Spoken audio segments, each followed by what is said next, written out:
1 से 10 तक ट्राई करते हैं, 1 से 10 तक तो हो जाएगा फटाक से। अरे चौथे अध्याय में पहुंच गए। तो 5वां अध्याय है कर्म योग, कृष्ण भावना भावित कर्म। ठीक है, तो इसको हम रिपीटिशन ले रहे हैं, मतलब क्या बोलते हैं, अरे यार क्या बोलते हैं यार, रिवीजन। पुनरावृत्ति, रिवीजन कर रहे हैं। ठीक है, रिवीजन करने से क्या होगा कि 5वें अध्याय का कंक्लूजन निकालेंगे कि अभी तक क्या हुआ, अब तक क्या हुआ क्या नहीं हुआ, कैसे समझे इसको। ठीक है, तो इसको हम पिछले पाठों से जोड़ेंगे, अध्यायों से। तो भगवान कृष्ण अर्जुन दूसरे अध्याय में मोहित हो जाते हैं और युद्ध लड़ने के लिए मना कर देते हैं कि भैया मैं युद्ध नहीं लड़ूंगा, ये मैं सब मेरे भर्ता, मेरे दादा, मेरे पितामह, मेरे गुरु सबको मारने के लिए आप कह रहे हो कृष्ण, कैसे मारो। तो ये मोह जो है वो शरीर से आता है, ये भगवान उसको एक्सप्लेन करते हैं दूसरे अध्याय में शुरुआत में, और शरीर के बारे में डिटेल्ड डिस्कशन होता है। देहिनेऽस्मिन् यथा देहे कौमारं यौवनं जरा तथा देहांतर प्राप्ति धीरस्तत्र न मुह्यति, पहला श्लोक वहीं से शुरू होता है। फिर धीरे धीरे भगवान शरीर की गतिविधियां समझाते हैं, फिर आत्मा का विश्लेषणात्मक अध्ययन करवाते हैं कि आत्मा अजर है, आत्मा अमर है, आत्मा अछेद्यन्त्यो है, जिसमें कोई छेद नहीं कर सकता, आत्मा को न काटा नैनम सिद्धंति शस्त्राणि, अक्लेद्यापो है, आत्मा अजो नित्य शाश्वतो पुराणो है। तो आत्मा के बहुत विशेषण क्या बोलेंगे यार, विश्लेषणात्मक अध्ययन जो है भगवान ने दूसरे अध्याय में कराया, उसको बोलते हैं सांख्य। उस विश्लेषणात्मक अध्ययन को बोलते हैं सांख्य। ठीक है, वो करवाने के बाद भगवान ने लास्ट में कंक्लूजन दिया अर्जुन को कि अब तुमको भगवान की शरण में जाना है। मतलब लास्ट में वो इंद्रियों को कैसे कंट्रोल करना है और कैसे मतलब इंद्रियों से विरक्त भाव पैदा करना है। तो ये जब समझा अर्जुन ने, तो अर्जुन ने तीसरे चैप्टर की शुरुआत में प्रश्न पूछ लिया कि आप पहले तो कह रहे थे कि मेरे को युद्ध लड़ना है, फिर आपने बोला कि संन्यास लेना है। उसको संन्यास समझ लिया अर्जुन ने, इंद्रियों को कंट्रोल करके विरक्त भाव पैदा करना। तो फिर अर्जुन ने प्रश्न पूछा कि क्या है मेरे लिए बेस्ट, तन्मे ब्रूहि सुनिश्चितम एकम, मतलब एक बताओ जो मेरे लिए श्रेष्ठ है, यश्रेय तद एकम ब्रूहि निश्चितम। ये जो लाइन आप देख रहे हो, ये लाइन तीसरे में भी उन्होंने सेम पहले श्लोक में बोली थी अर्जुन। तो फिर भगवान ने वापस उनको तीसरा और चौथा चैप्टर एक्सप्लेन किया। तीसरा चैप्टर था कर्मयोग और चौथा था, क्या था भाई, चौथे चैप्टर का नाम क्या था? Very good. तो कर्म योग को भगवान ने समझाया कि हाउ कर्म इज इंपॉर्टेंट। म्यूट भी करना होता है बोलने के बाद। हाँ, तो बेसिकली क्या बोलेंगे अपन, भटका दिया यार, लाइट भी कट गई। हाउ कर्म इज इम्पोर्टेंट।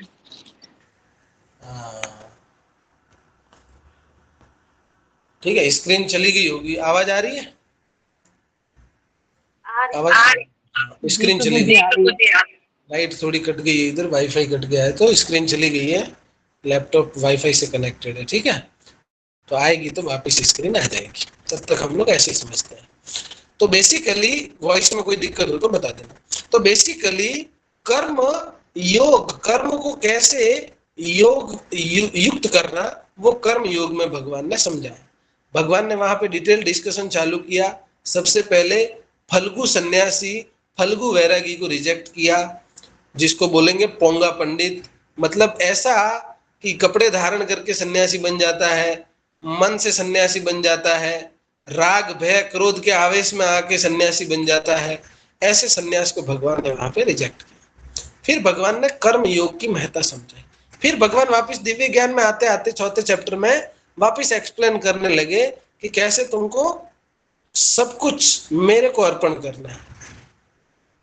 क्या बोले हैं? जन्म कर्म च मे दिव्यम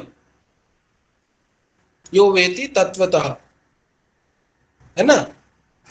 मामेति पुनर्जन्म नहीं अर्जुन, तो किसका पुनर्जन्म नहीं होगा, मेरे पास आ जाएगा। तो भगवान ये समझाते समझाते समझाते समझाते अर्जुन के दिमाग में फिर आ गया कि फिर संन्यास बोल रहे हो, मतलब अल्टीमेटली भगवान के हिसाब से ही कर्म करना है, हमेशा शरण में रहना। फिर अर्जुन कंफ्यूज हो गए। तो अर्जुन का फिर पहला सवाल आता है 5वें अध्याय पहला श्लोक, यहीं से हम आगे बढ़ेंगे, ठीक है। रिलेट करते हुए आपको स्टोरी थोड़ी समझाई है, स्टोरी नहीं ज्ञान है, ठीक है। तो ज्ञान को आपको थोड़ा सा रिलेट करके बताया है। अब हम पहले श्लोक में जाएंगे। संन्यासम कर्मणाम कृष्ण पुनर्योगम स संससी, संससी माने संशय, सॉरी प्रशंसा। यस्रेह एतयोर एकम तन्मे ब्रूहीचु निश्चितम। तो संन्यासम कर्मणाम मतलब संन्यास या कर्म, कृष्ण पुनर्योगम च संससी। तो अर्जुन कहते हैं कि हे कृष्ण, पहले तो आप मुझे कर्म त्यागने के लिए कहते हैं, फिर आप भक्ति पूर्वक कर्म करने का आदेश देते हैं, फिर आप बोलते हैं कर्म त्यागो, फिर बोलते हैं वापस भक्ति करो। तो मैं तो कंफ्यूज हो रहा हूं। तो मेरे लिए जो श्रेष्ठ है वो बताइए, ब्रूहि निश्चितम, मतलब मेरे लिए जो श्रेष्ठ है वो बताओ, मैं क्या करूं, कर्म करूं या फिर कर्म त्याग के संन्यास ले लूं, भक्ति करूं, अल्टीमेटली करूं क्या, समझ में नहीं आया। तो अब भगवान उसको यहां से जवाब देंगे, ठीक है। भगवान दूसरे श्लोक से स्टार्ट करते हैं, हम लोग दूसरा श्लोक पढ़ेंगे। संन्यासः कर्म योगच्च निःश्रेयसकरौ भवो तयोस्तु कर्म संन्यासात् कर्म योगो विशिष्यते। तो भगवान बोलते हैं कर्म संन्यासात् कर्म योगो विशिष्यते, कि भगवान बोलते हैं संन्यासः कर्म योगश्च, मतलब संन्यास और कर्म योग दोनों से ही निःश्रेयः सकराव भो, मतलब दोनों से ही क्या प्राप्त होगा, निःश्रेय सकरो माने मुक्ति का पथ प्राप्त होगा। किससे? उभो, दोनों से। तो या तो आप संन्यास लो या आप कर्म योग करो, दोनों से ही क्या प्राप्त होगा, मुक्ति का पथ प्राप्त होगा।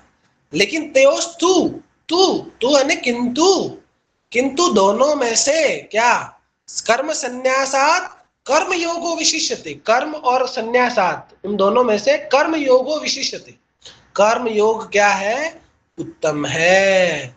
क्यों भगवान यहाँ पे उत्तम कह रहे हैं, क्योंकि भगवान अभी वो वाला संन्यास रिजेक्ट कर रहे हैं। कौन सा संन्यास? पोंगा पंडित फल्गु वैरागी वाला, वो रिजेक्ट तीसरे अध्याय में कर चुके हैं। इसलिए इस यहाँ पे कौन सा संन्यास की बात कर रहे हैं, प्रॉपर संन्यास की बात कर रहे हैं। कौन सा प्रॉपर संन्यास? संन्यास वर्ण की बात कर रहे हैं, संन्यास आश्रम की बात कर रहे हैं। तो दोनों ही उत्तम है। अब भगवान जो यहाँ पे उत्तर देते हैं अर्जुन को, पहले ही क्लैरिफाई कर रहे हैं कि अर्जुन का प्रश्न कैसा है, संन्यास को लेके है। संन्यास को अर्जुन क्या समझता है कि सब कुछ छोड़ देना, इसलिए भगवान कर्म योग यहाँ पे विशिष्ट बता रहे हैं। क्यों? क्योंकि हमने तीसरे अध्याय में पढ़ा था, क्या पढ़ा था, कि कर्म के बिना संन्यास और संन्यास के बिना कर्म दोनों ही क्या है, अपूर्ण। श्लोक है वो, श्लोक याद आ रहा है थोड़ा थोड़ा। अनारंभ जुष्ट क्या था बताओ?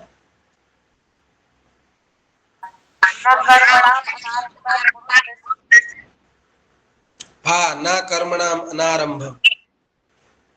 तो मतलब कर्म के बिना, सॉरी, कर्म में अगर संन्यास नहीं है और संन्यास में कर्म नहीं है तो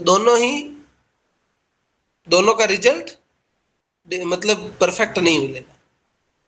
तो आपके कर्म में संन्यास होना चाहिए और आपके संन्यास में कर्म होना चाहिए। क्यों? क्योंकि भगवान वहां पे स्थापित करते हैं विविध तरीकों से कि बिना कर्म किए तुम एक पल भी नहीं रह सकते। तुमको शरीर को मेंटेन करने के लिए खाना भी बनाना पड़ेगा, खाना खाना पड़ेगा, वो भी एक कर्म है। खाने के लिए वस्तुओं का जुगाड़ करना पड़ेगा, सामग्री का जुगाड़ करना पड़ेगा, वो भी कर्म हो जाएगा आपका। तो जब हम लोग शरीर मेंटेन नहीं कर सकते बिना कर्म किए हुए, तो कैसे सन्यास को समझ सकते हैं कि हर सन्यास ले लेंगे? ठीक है, तो ये भगवान ने कर्म योगो विशिष्यते बोला यहाँ पे। फिर भगवान अर्जुन को नित्य सन्यासी के बारे में समझा रहे हैं। ज्ञेयः स नित्य सन्यासी यो न द्वेष्टि न कांक्षति निर्द्वंद्वो हि महाबाहो सुखम बंधात परम उच्यते। तो ज्ञेयः माने जाना जाता है, कौन? जो बिना द्वेष के हो, बिना कांक्षति के हो, मतलब बिना फल की इच्छा वाला हो और बिना द्वेष का हो, जो कभी घृणा नहीं करता किसी से और ना ही फल की इच्छा रखता है, ऐसा व्यक्ति जाना जाता है। क्या जाना जाता है? नित्य सन्यासी। क्या जाना जाता है? नित्य सन्यासी। और ऐसा व्यक्ति जब नित्य सन्यासी हो जाता है तो उसके अंदर द्वंद्व खत्म हो जाता है। निर्द्वंद्वो ही महाबाहो। और जब द्वंद्व खत्म तो सुखम बंधात परम उच्यते, हमेशा सुख में रहेगा और बंधन से मुक्त हो जाएगा।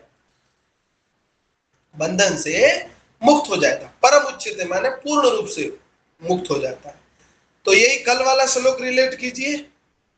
कल भगवान क्या बोले थे? सुख की प्राप्ति कैसे होगी?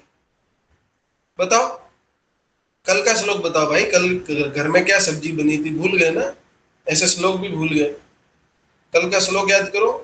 हरे कृष्णा प्रभु जी। हरे कृष्णा प्रभु जी, कल का श्लोक में ये बताया गया है कि ज्यादा खुशी मिलने से मतलब नहीं, दुख होने से है आदमी। आवाज नहीं आई, वापिस बोलो। ज्यादा सुख में फूलते नहीं या ज्यादा दुख में दुखी नहीं होते प्रभु जी।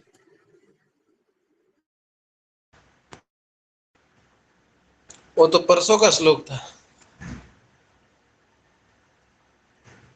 बड़ी फूली फूली, फूलते नहीं, नो नहीं करते, बड़ी आई फूलने वाली। परसों का श्लोक पूछ रहे हैं, कल का पूछ रहे हैं? कल वाला बताओ। राधे राधे।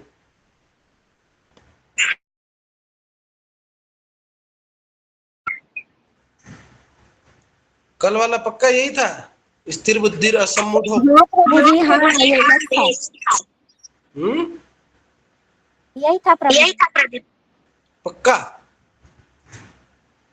सदैव समाधि वाला प्रभु जी, समाधि में रहे। हाँ, तो तुम तो अभी चली गई थी वहां फूलते में, अभी कह रही हो कि समाधि में। एक बात बोलो ना भाई।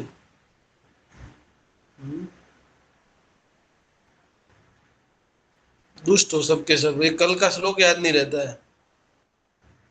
बताओ, और कोई है जिसको कल का श्लोक याद है? हैं?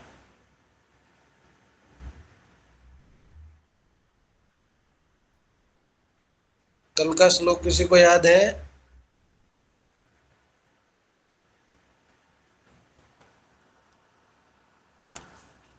बताओ, कितने विद्वान है हमारे लोग, कल का श्लोक ही याद नहीं।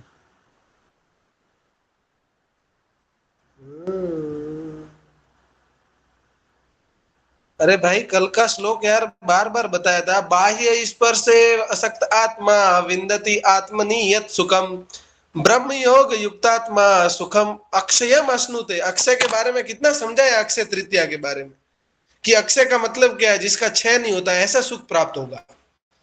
किससे प्राप्त होगा? ब्रह्म योग से प्राप्त होगा, जब यह आत्मा युक्तात्मा रहेगी। और कैसे वो सुख नहीं प्राप्त होता है? बाह्य स्पर्श से, इंद्रियों के स्पर्श से वो सुख बंद हो जाता है। और बाह्य स्पर्श से अगर हम लोग असक्त हो जाए, मतलब मुक्त हो जाए, उससे आसक्ति खत्म हो जाए आत्मा की, तो क्या होगा?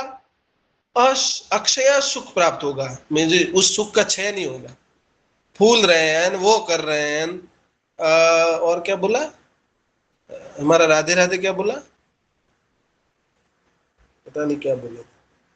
स्थिर बुद्धि का बात हो रही इधर, स्थिर बुद्धि की। कल के श्लोक की बात हो रही है। ऐसे तो भगवान खुद भगवत गीता एक श्लोक में ही समझा देते अर्जुन को हमेशा। तो समझिए, तो आज का जो श्लोक है हमारा कल का, क्या है? कि इंद्रियों के स्पर्श से आदमी दुख में रहता है, लेकिन इंद्रियों के स्पर्श से अगर वो असक्त हो जाए तो हमेशा सुख में रहेगा। और सुख का रास्ता क्या है? ब्रह्म योग युक्त होना पड़ेगा। ऐसा नहीं है कि खाली इंद्रियों से परे हो गए हम और हाँ हम सुखी रहेंगे, बहुत सुखी रहेंगे, वो भी नहीं। ब्रह्म योग युक्तात्मा बनना पड़ेगा। ब्रह्म योग युक्तात्मा माने ब्रह्म के साथ योग में युक्त जो है आत्मा है, उसकी बात हो रही है।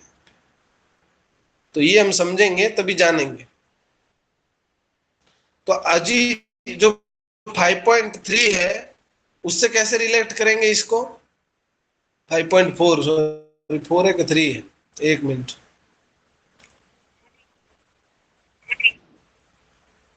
हाँ 5.3।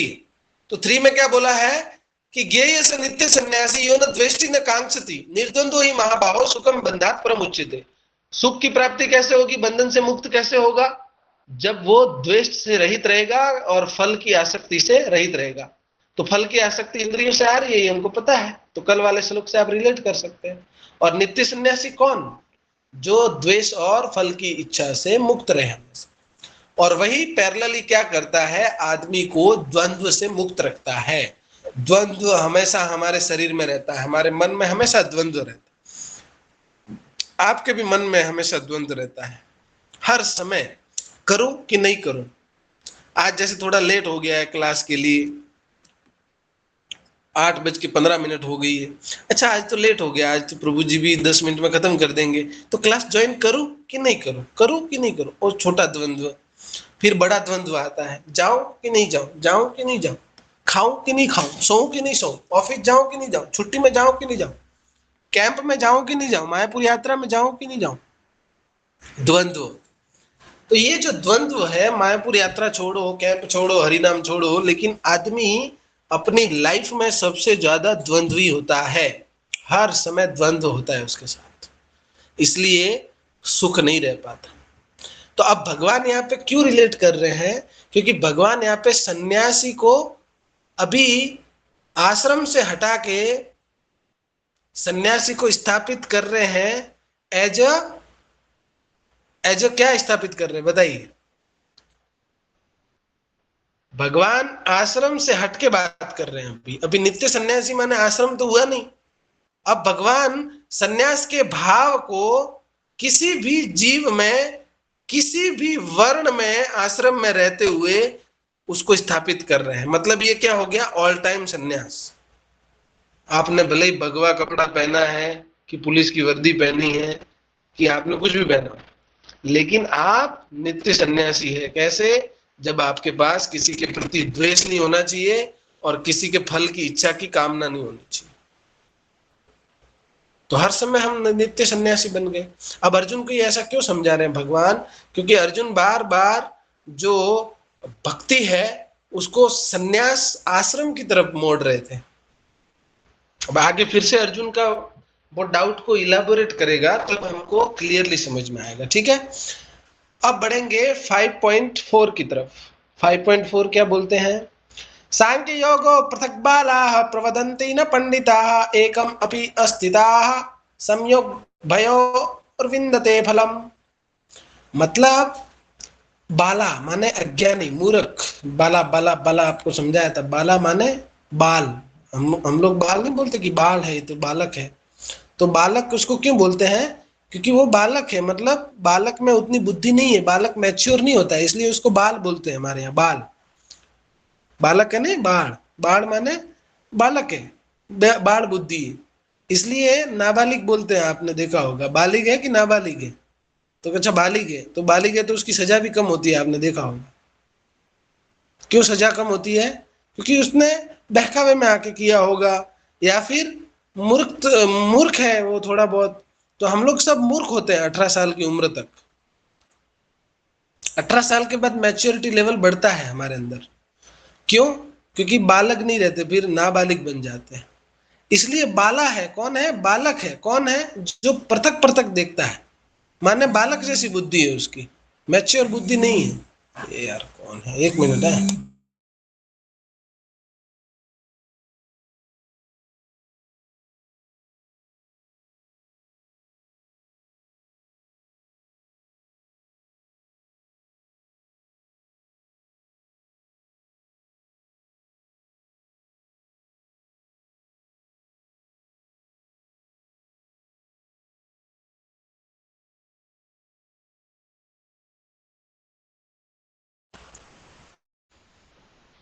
ठीक है, क्षमा करिएगा।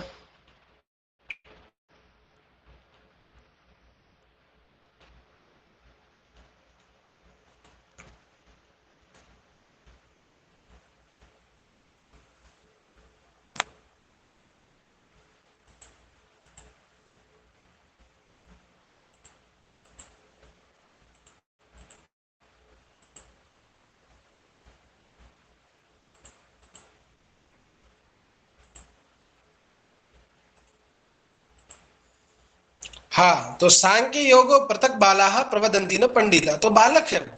अगर पृथक पृथक देखता है तो बालक है। किसको पृथक पृथक देखता है? सांख्य को और योग को, माने सांख्य को और कर्म योग को अगर कोई अलग अलग देखता है तो वो क्या है? बाला कहलाएगा, मूर्ख कहलाएगा, अज्ञानी कहलाएगा। प्रवदंती न पंडिता, पंडित ऐसी बात नहीं करते।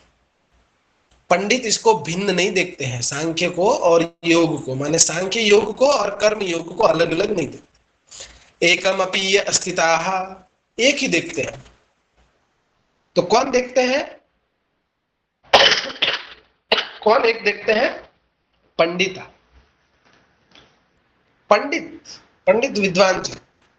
तो पंडित उसको एक ही देखते हैं। जो ज्ञानी होते हैं वे कहते हैं कि इनमें से कोई भी एक मार्ग का भली भांति अनुसरण करता है तो दोनों का फल प्राप्त होता है। ये पंडित बोलते हैं। क्यों प्राप्त होता है? क्योंकि यहां लिखा है सम्यक उभयोर विंदते फलम। सम्यक, सम्यक माने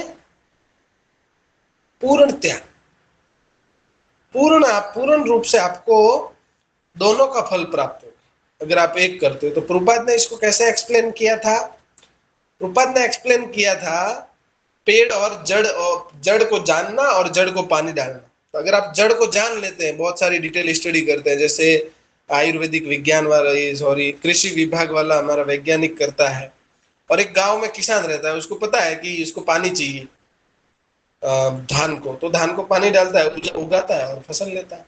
लेकिन वही कृषि विज्ञान वाला उस पर बहुत रिसर्च करता है कि अच्छा इसको यहाँ पे जड़ होती है, इसकी लंबी जड़ होती है, इसकी छोटी जड़ होती है, अच्छा इसमें इतना पानी डालना है, अच्छा उसमें उतना डालना है, फिर बाद लास्ट में वो क्या करता है? वो भी पानी डालता है। तो अल्टीमेटली दोनों ने पानी डाला, दोनों का फल मिल गया। अल्टीमेट तो फल है ना। तो आप ज्ञान के थ्रू जाओ, जानोगे, तो बाद में भी आप कर्म करोगे, और कर्म के थ्रू जाओगे तो ज्ञान ऑटोमेटिक मिल जाएगा। मतलब दोनों ही आपस में एक ही है, अलग अलग नहीं है। तो ये भगवान क्यों अर्जुन को वापिस समझा रहे हैं? क्योंकि अर्जुन अलग अलग देख रहे थे उसको। अर्जुन सोच रहे थे सन्यास माने सन्यास लेना, भाग जाना, और कर्म यानी कर्म करना यहाँ रह के। तो अर्जुन दोनों को डिफरेंशियल रूप से देख रहे थे, अलग रूप से देख रहे थे, इसलिए अर्जुन को भगवान ये स्थापित कर रहे हैं। अब वापिस बोल भी रहे, यत् सांख्यः प्राप्यते स्थानम तद योगेर अपि गम्यते एकम सांख्यम च योगम च यह पश्यति स पश्यति। तो यत् सांख्यः प्राप्यते स्थानम, जो सांख्य से स्थान प्राप्त होगा, तद योगेर अपि गम्यते, वही स्थान योग से भी प्राप्त होगा। मतलब आपने अगर ज्ञान के थ्रू, विश्लेषणात्मक ज्ञान से आपने सब जान लिया, भगवान के बारे में, तत्व के बारे में, आत्मा के बारे में, संबंध के बारे में, तो जो आप उसको आपको जो स्थान प्राप्त होगा वही स्थान कर्म योग से भी प्राप्त होगा। एकम सांख्यम च योगम च, तो सांख्य एक है, योग एक है, दोनों एक ही है। और जो ये जो देखता है वही देखता है, बाकी सब अंधे हैं, भगवान के कहने का मतलब। अगर यह पश्यति स पश्यति, मतलब ये जो देखता है वही देखता है, बाकी अंधा है। अगर इसको अलग देखता है कोई तो अंधा है। बस ये भगवान ने खुले खुले बोल दिया है, सोचिए एक पल के लिए। और लोग बहुत डिफरेंस करते हैं कर्म में और इसमें सांख्य में, कि मैं तो पढ़ाई कर रहा हूं ना, मैं तुमसे ऊपर हूं, मेरे पास ज्ञान है, तुम तो खाली भक्ति कर रहे हैं। ऐसे ऐसे चैलेंजेस देता है।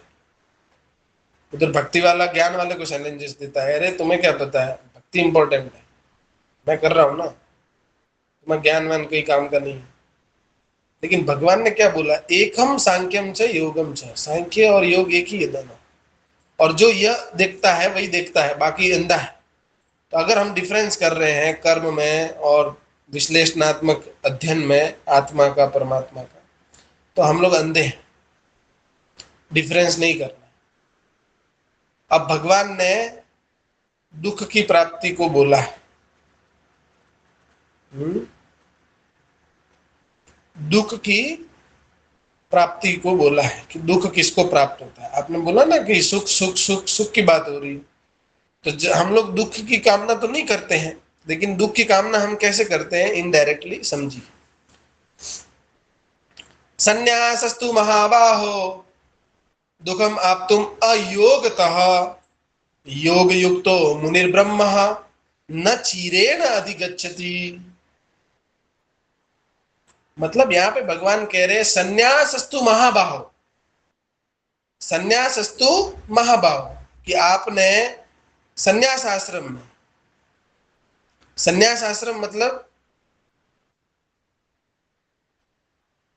सारे कर्मों का त्याग कर दिया। संन्यास माने क्या है, संन्यास आश्रम का मतलब क्या है, सारे कर्मों का त्याग कर दिया।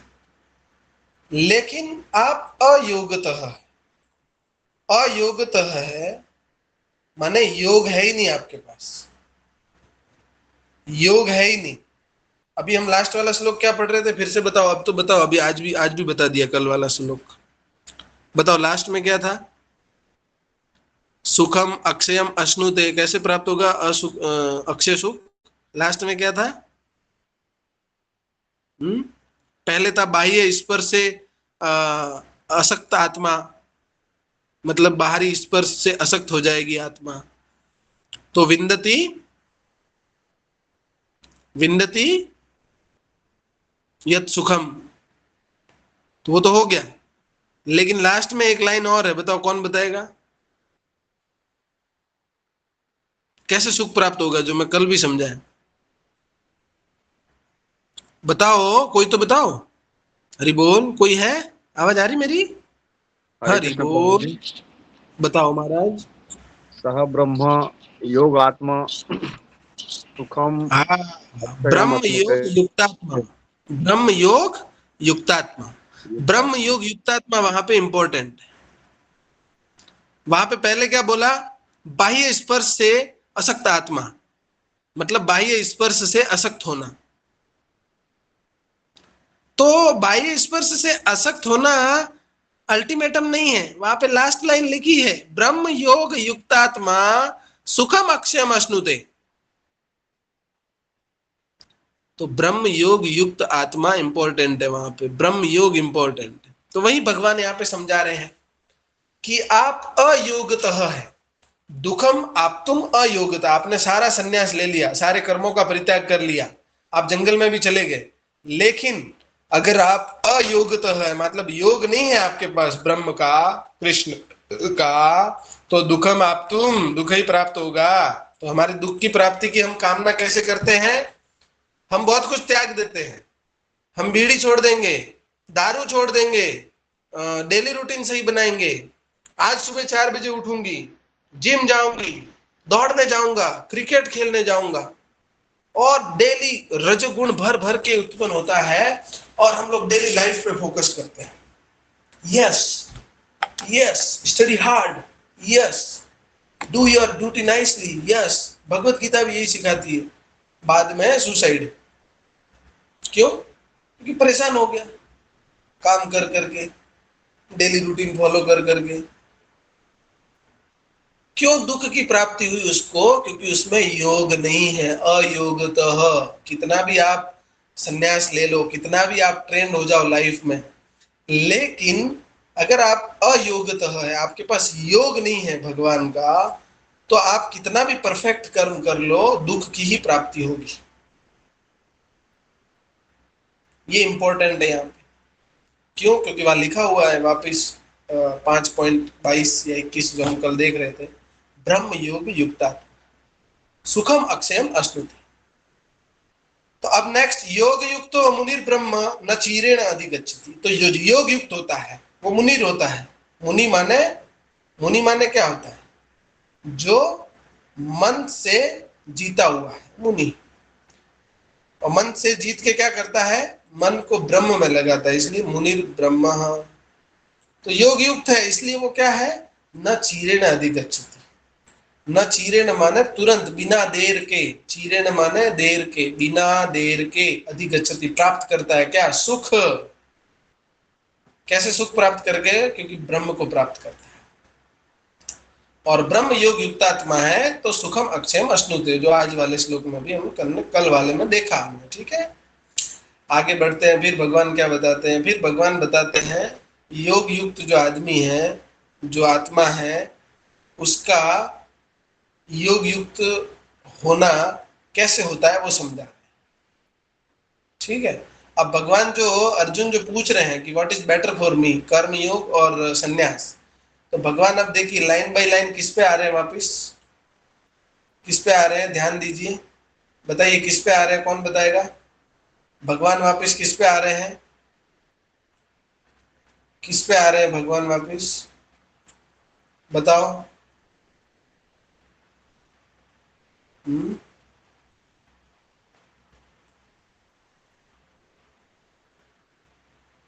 बताओ किस पे आ रहे हैं भगवान। अरे कोई तो बोलो महाराज यार, ऐसे तो खाली मैं अकेला क्लास लूंगा तो कैसे हो जाएगा। किस पे आ रहे हैं भगवान वापिस, मार्क करके भी बता दिया। योग युक्त। योग युक्त, भगवान अल्टीमेटली योग युक्त पे आ रहे हैं। क्यों, क्योंकि भगवान ने बोला है कर्म योगो विशिष्यते। तो अब भगवान जो योग युक्त कह रहे हैं, तो योग युक्त की परिभाषा दे रहे हैं कि योग युक्त होता कैसे।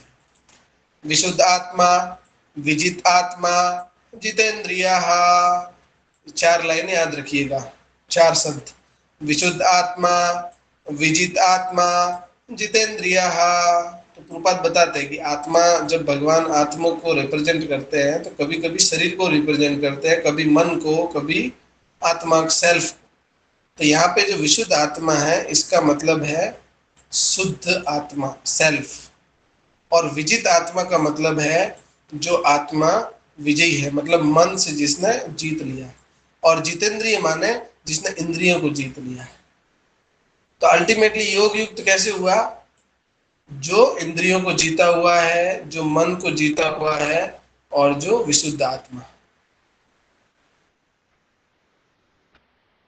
मतलब आत्म संयमी और इंद्रियों पे, इंद्रियों को जीतने वाला। इसलिए जितेंद्र नाम होता है ना घर में किसी का, तो उसका मतलब है उसने सारी इंद्रियों को जीत लिया। लेकिन आजकल हर किसी का नाम जितेंद्र है।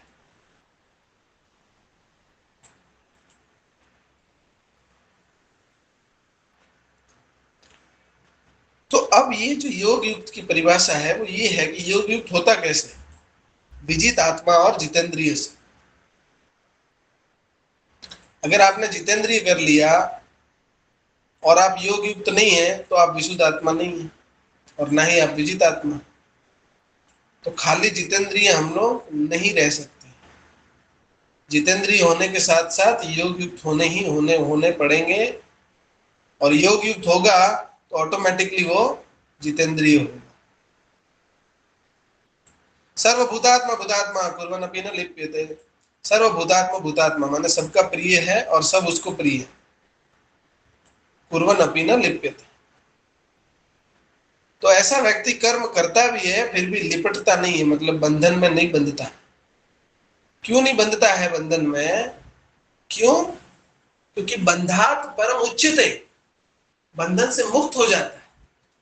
कैसे मुक्त होता है, योग युक्त से। तो ये वाली लाइन इंपॉर्टेंट। ठीक है, अब हम देखेंगे 8-9। नैव किंचित करोमि युक्तो मन्येत तद्भवेत् पश्य श्रवणं स्पर्शन् जिग्रहन् अस्नन् गच्छन् स्वपन् स्वचन् प्रलापन् विसर्जन् ग्रहणन् उन्मिषन् निमिषन् अपि इंद्रियाणि इंद्रियार्थेषु वर्तन्ते इति धारयान्। नैव किंचित करोमीति, मतलब वो कुछ नहीं करता। कौन, जो युक्त है। क्यों? क्योंकि वो मन्येत तत्वविद, वो तत्वविद जानता है। तत्वविद माने जो जानता है, बुद्धिमान। क्या जानता है? कि ये सारे कर्म इंद्रियों से हो रहे हैं।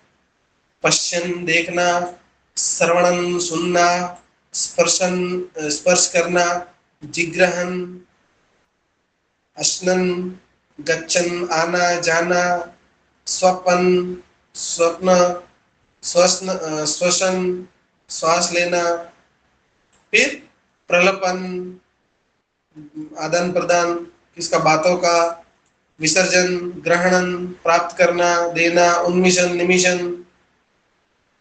उन्मिशन निमिशन का अर्थ था खुला रखना बंद रखना, क्या, आंख,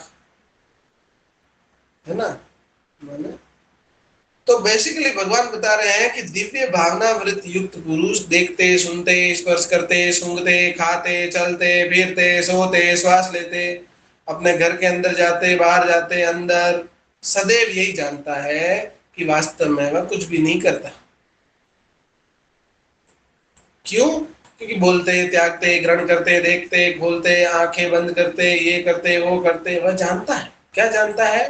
कि सब भौतिक इंद्रियां कर रही है, अपने अपने विषयों में भौतिक इंद्रियां सब कर रही है, और वो खुद उससे क्या है, पृथक।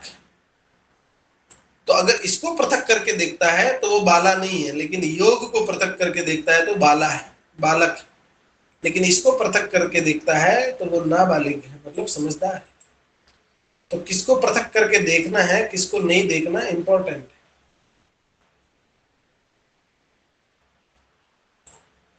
ठीक है, इसको थोड़ा डिटेल में जाएंगे, अभी एक दो श्लोक और लेंगे। 38 हो गया है क्या? 38 हो गया। तो अब भगवान अल्टीमेटली कहाँ पे आ गए हैं? युक्त का अच्छे से समझा रहे हैं कि युक्त जानता है इंद्रियों का खेला है। फिर भगवान ये समझाए थे, ब्रह्मण यधाय कर्माणि संगम त्यक्त्वा करोति यः लिप्यते न स पापेन पदम पत्रम इवं भाषा। तो भगवान समझा रहे हैं कि ब्रह्मणादि अधाय, कि भगवान को समर्पित करके वह कर्म करता है। कौन? युक्त व्यक्ति। युक्त की बात हो रही है यहाँ पे, अभी संन्यास साइड कर दिया भगवान ने, अभी युक्त की बात हो रही है। संग त्यक्ता, जो भी कर्म करता है युक्त व्यक्ति, उसमें संग की त्यक्त्वा होता है, मतलब संगति, मतलब आसक्ति जो रहती है कर्म फल के प्रति, उसको छोड़ के कर्म करता है। उसको छोड़ के कैसे कर पा रहा है? क्योंकि ब्रह्मण्यधाय, ब्रह्म के अंदर शरणागत होके समर्पित होके कर रहा है। इसलिए आप कोई भी कर्म की फल की आसक्ति को छोड़ के कर्म जब तक नहीं कर सकते जब तक आपने ब्रह्म को समर्पित नहीं किया। अगर आप भगवान को समर्पित करके कर्म नहीं कर रहे हैं तो कोई भी कर्म में हम आसक्त ही रहेंगे। ये युक्त व्यक्ति की परिभाषा है, और इसी में संन्यास घुसा हुआ है। क्यों?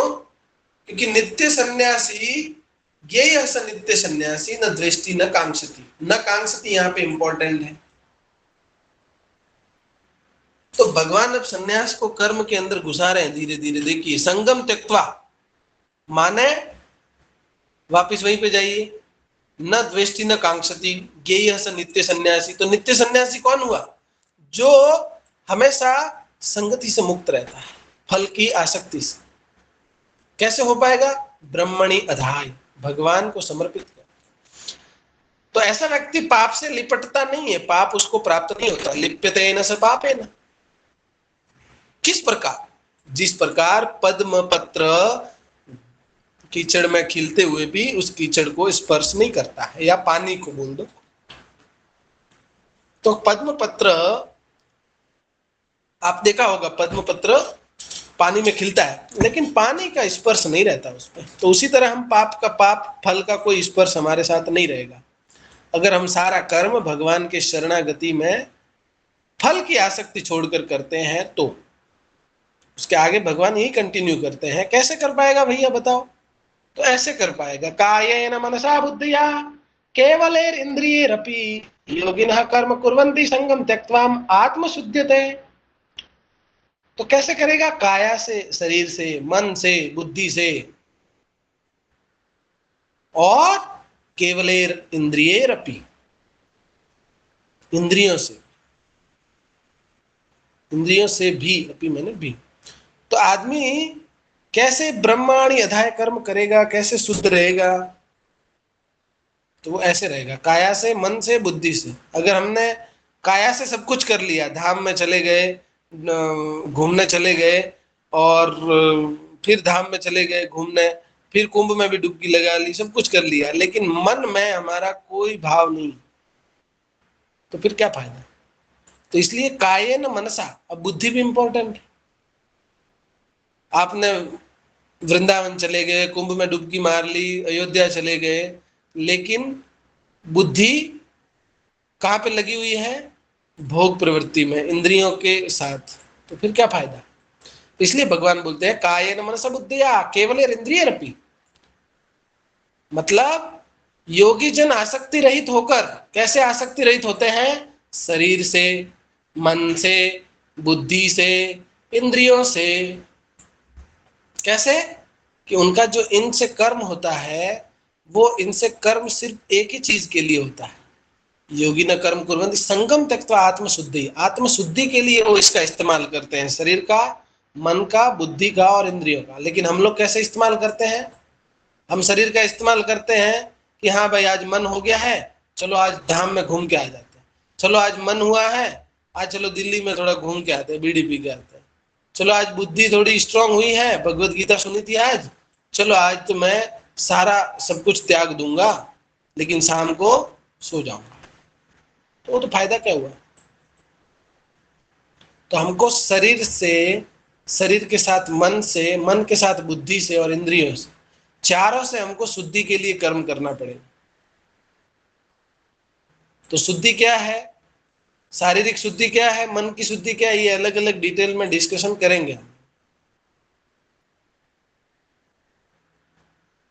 ठीक है, तो 11 तक लिया है, कल 10 श्लोक वापस कर लेंगे, तो हमारा वापस शॉर्ट रिवीजन हो जाएगा, फिर अगले 10 श्लोक लेंगे तो हमारा 5वां अध्याय पूरा हो जाएगा।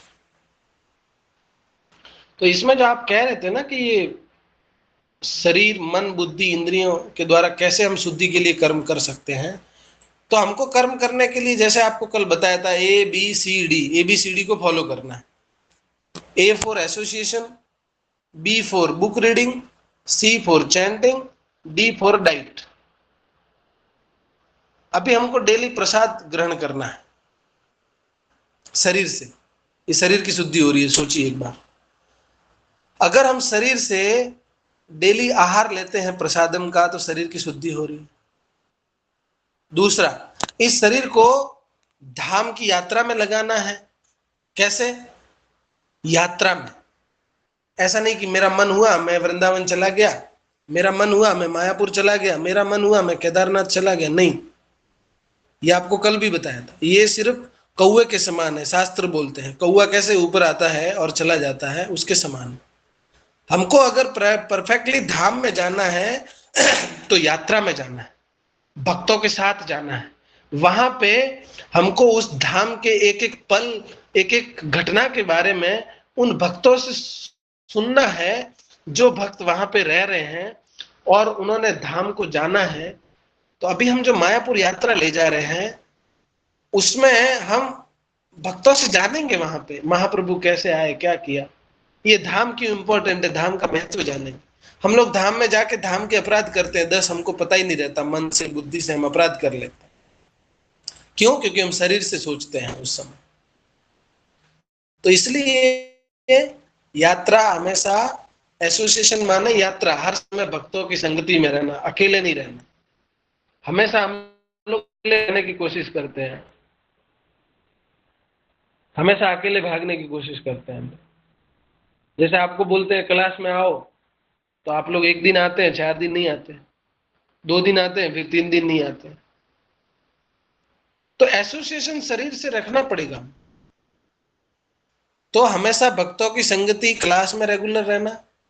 दूसरा, मतलब मैं खुद की नहीं कह रहा हूं कि मैं भक्त हूं तो मेरे साथ रहो, आप सब भक्त हो, आप सब साथ में शाम को मिलते हो, शाम को एक दूसरे को जुड़ते हुए देखते हो, तो ये एसोसिएशन है, संगति है। इसलिए संकीर्तन, खाली कीर्तन नहीं है, संकीर्तन है। संकीर्तन माने, संकीर्तन आंदोलन महाप्रभु का नाम क्यों दिया भगवान ने इस आंदोलन को? संकीर्तन माने संगति के साथ कीर्तन, माने संग, लोगों भक्तों का संग होना चाहिए। फिर मन से, मन से हमेशा रेस्पेक्ट करना डिवोटीज की, डिवोटीज के एसोसिएशन लेना। और फिर मन से क्या आ गया? मन से हमको बुद्धि को स्ट्रांग करना। कैसे होगा? बुक रीडिंग से। Book reading important. तो अभिराम प्रभु आज जुड़े हैं हमारे साथ। अभिराम प्रभु के लिए एक बार हरि बोल बोलेंगे। उन्होंने इनिशिएटिव लिया है, अपना समय निकाल रहे हैं वो। तो हर कोई अलग अलग सेवा कर रहा है। तो अभिराम प्रभु के लिए एक बार हरि बोल बोलेंगे हम लोग। हरि बोल, हरि बोल, हरि बोल। हरि बोल, तो मन हरि और बुद्धि से बोल, कौन हरि सी चीजें बोल। होंगे? मन और बुद्धि से हमको बुक रीडिंग करना हरि है। बोल। बुक रीडिंग करेंगे शरीर से, बुद्धि को स्ट्रांग करेंगे तो मन कंट्रोल्ड होगा, क्योंकि बुद्धि स्ट्रांग हो जाएगी ज्ञान से। तो बुक रीडिंग हो गया। अब नेक्स्ट है इंद्रियों के द्वारा। इंद्रियों के द्वारा हमारा है चैंटिंग एंड डाइट दोनों। जब हम लोग दिन भर चैंटिंग में हम इंद्रियों को कैसे लगाते हैं? अपनी जीवा को भगवान का नामोच्चारण करने में लगाते हैं। अपनी जीवा को भगवान की डाइट प्रसादम में लगाते हैं। ABCD, C for chanting, D for diet. तो जीवा सबसे डेंजरस है। जीवा सबसे डेंजरस है। महाप्रसादे गोविंदे नमो ब्राह्मणी वैष्णवे स्वल्प पुण्यवतम राजन विश्वास नेव जायते। तार मध्य जीवावती लोभो मोह सुदूरमति। ये तार मध्य माने इन सब के मध्य जीवामती, जो जीवा है वो सबसे डेंजरस है। जीवा का जो लोभ है बहुत खतरनाक है। इसलिए जीवा को कंट्रोल करना है। जीवा ही हमको ललचाती है पिज्जा खाने के लिए, बर्गर खाने के लिए, और छुपड़ी छुपड़ी एक दूसरे की बुराई करने के लिए आनंद आता है। तो इस जीवा को किस में लगाना है? C for chanting, D for diet, प्रसादम में लगाना है। तो ये शरीर मन बुद्धि इंद्रियों से हम लोग इसको शुद्ध कर्म करने के लिए लगा सकते हैं और आसक्ति रहित हो सकते हैं, युक्त बन सकते हैं। युक्त बनने का फायदा क्या है? युक्त अगर रहेगा तो हमेशा पाप से ऐसे ही मुक्त रहेगा जैसे कमल का पत्र जल में रह के भी अस्पर्शीय रहता है। और हमेशा वो जान पाएगा कि वह अलग है, आत्मा अलग है। वो खुद को देख पाएगा। और अगर योग युक्त हुआ तो और क्या फायदा है? वह भक्ति भाव से कर्म करेगा, विशुद्ध आत्मा होगा, इंद्रियों को वश में रखेगा और सबको प्रिय होगा, और उससे भी लोग प्रिय होंगे। लेकिन अभी हमने देखा है लोग और लोगों को हम क्यों नहीं प्रिय हैं? क्योंकि हम शुद्ध नहीं है। ऐसा व्यक्ति बंधता भी नहीं है, कर्म में नहीं बंधता। क्यों? क्योंकि कर्म समस्त कर्मों का परित्याग करने से सुखी नहीं बनता है, परंतु भक्ति में लगे रहने से, योग से सुखी बनेगा। तो अगर हम लोग योग युक्तात्मा हो जाएंगे तो हमेशा शरीर मन और बुद्धि इंद्रिय से हमेशा सुखी रहेंगे। ठीक है, तो यहां तक हमने ये रिवीजन किया है। किसी का कोई प्रश्न है तो बताइए। कोई भागेगा नहीं, इसके बाद बुक रीडिंग पे थोड़ा डिस्कशन होगा। ठीक है, बताइए किसी का कोई प्रश्न है क्लास से रिलेटेड? अनुज प्रभु आ गए, अनुपम प्रभु भी आ गए। अनुपम प्रभु, ठीक है, अनुपम प्रभु जी ऑल्सो देयर। और बताइए कोई है, प्रश्न है किसी का?